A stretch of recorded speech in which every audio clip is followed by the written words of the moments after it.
Hello बच्चों, चलिए प्रश्न को समझते हैं। झाग प्लवन विधि प्रयोग में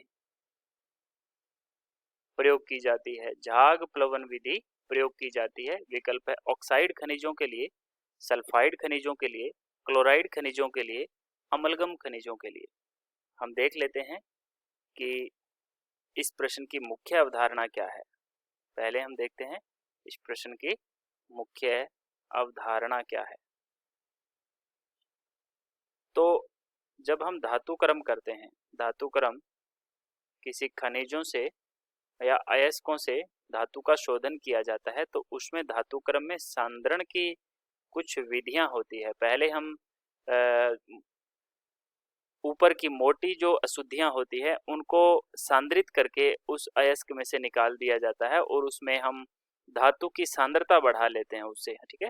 तो उसका सांद्रण किया जाता है और अंत में हमारे पास शोधन किया जाता है, जिसमें कई विधियां उपस्थित रहती हैं। इस सांद्रण की भी कई विधियां होती है, शोधन की भी कई विधियां होती है, जिसमें हमारे पास जो दी गई है झाग प्लवन विधि, ये एक प्रकार की सांद्रण विधि है।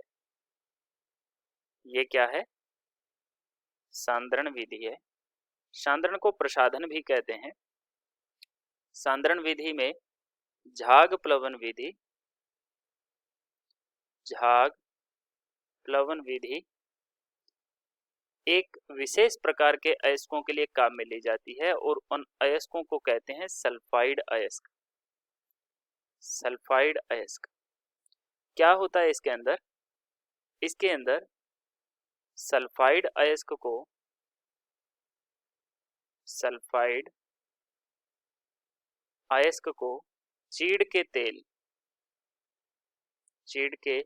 तेल के साथ और जल के साथ और वायु के साथ प्लवित किया जाता है, जोर से घुमाया जाता है।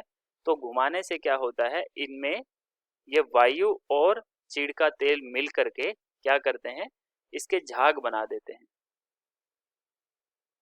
झाग बना देते हैं।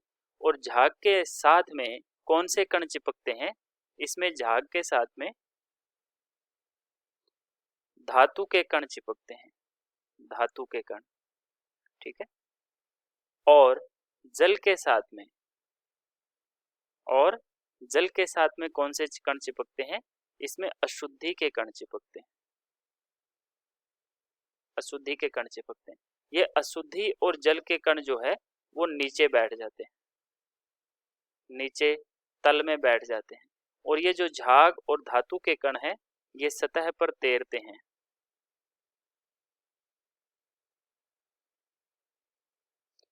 ठीक है। तो इस तरीके से ये जो सतह पर तैरते हैं, इनको सतह पर से अलग कर लिया जाता है और फिर इनके झाग मिटा दिए जाते हैं। इनको फिर प्लवक कारक के अंदर लिया जाता है, प्लवक कारक से उसको फिर से घुमाया जाता है, तो झाग हट जाते हैं और जो धातु के कण है वो हमें प्राप्त हो जाते हैं। या हम कहते हैं, इसको कहते हैं धातु के कणों का स्थिरीकरण करना, ठीक है। तो हम यहाँ पर इनका आगे फिर स्थिरीकरण करते हैं। ये नीचे के तल में जो अशुद्धियां बैठती है इसको हम आधात्री कहते हैं। क्या कहते हैं? आधात्री कहते हैं। गेंग या आधात्री इसको कहा जाता है। गेंग जो होता है, आधात्री जो होती है वो अशुद्धि को कहा जाता है और अशुद्धि जल से ही क्रिया करती हैं। ये प्लवक कारक यानी कि झाग के साथ में या चीड़ के तेल के साथ में क्रिया नहीं करती, ये घुलते नहीं है इसके साथ में, हाँ ये चिपकते नहीं है, ठीक है।